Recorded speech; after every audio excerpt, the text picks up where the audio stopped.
Hola, saya Dexke, maksud saya Live4Chess. Pada video kali ini kita akan membahas Witarung antara Mikhail Tal melawan Boris Spassky pada tahun 1973. Tentunya kalian mengingat Spassky sebagaimana kebanyakan orang lainnya yang hanya mengingatnya sebagai mantan juara dunia yang dikalahkan Bobby Fischer. Tapi ternyata Boris Spassky juga pernah menghadapi Mikhail Tal. Berikut adalah game dari Boris Spassky melawan Mikhail Tal pada tahun 1973 di Tallinn, Estonia. Di sini Spassky pegang putih dan Tal pegang hitam. Bagaimanakah keseruan dari Witarung ini? Mari saksikan. Di sini Spassky D4, Tal kuda F6. Selanjutnya Spassky dorong pion C4 dan Tal melanjutkan E6. Spassky mengembangkan kuda ke C3. Tal mengapin kuda dengan gajah B4. Selanjutnya Spassky melakukan hal sama dengan gajah G5. Pion mengusir gajah terlihat mundur ke A4. Kemudian Tal menyerang pion pusat dengan C5. Spassky menolak dengan D5 dan Tal mendorong B5.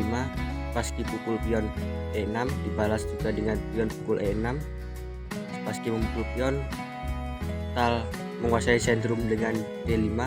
Spassky mengeluarkan pion ke E3, tujuan membuka diagonal terang untuk gajah. Di sini Tal rokade D, kemudian Spassky melanjutkan pengembangan kuda ke F3. Tal menteri A5.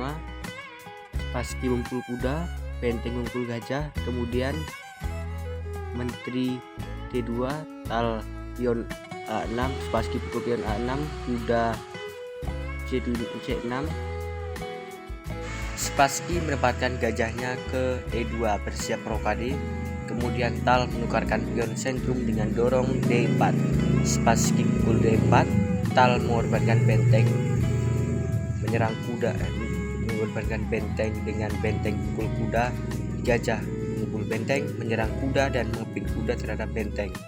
Tal memukul kembali pion di D4 sekaligus menyerang kuda. Kemudian Spassky rokade mengamankan raja.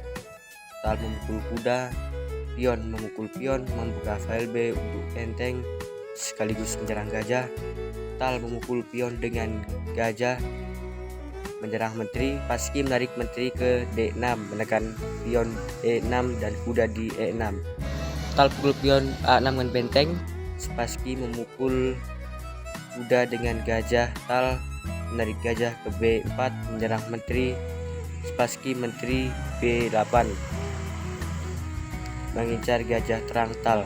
Tentu saja benteng pukul gajah menantang pertukaran benteng. Tentu saja jika pertukaran diterima, Tal kehilangan gajahnya. Jadi dia menutup benteng dengan menempatkan gajah ke C5. Spassky benteng C2 bermaksud menempuk benteng ke depannya dan menekan gajah Tal. Tal menyerang benteng dengan menteri A4. Spassky menawarkan pertukaran menteri. Tentunya Tal tidak boleh menerimanya sebab pion bebas akan tercipta. Oke, jika Tal tidak ingin pion bebas tercipta, Spassky kembali menawarkan pertukaran menteri dengan menteri G4. Tal kembali menolak dengan menteri ke F5. Spassky melanjutkan rencananya untuk menumpuk benteng dengan benteng C1. Kemudian Tal mendapatkan gajah ke B7.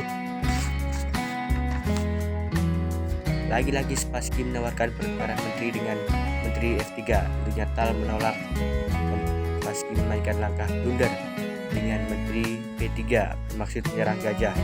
Tal melindungi gajah dengan benteng C7. Spassky lagi-lagi memainkan langkah meragukan dengan pion G3. Ini membuka diagonal terang. Tal langsung mengorbankan gajah dengan pukul pion F2.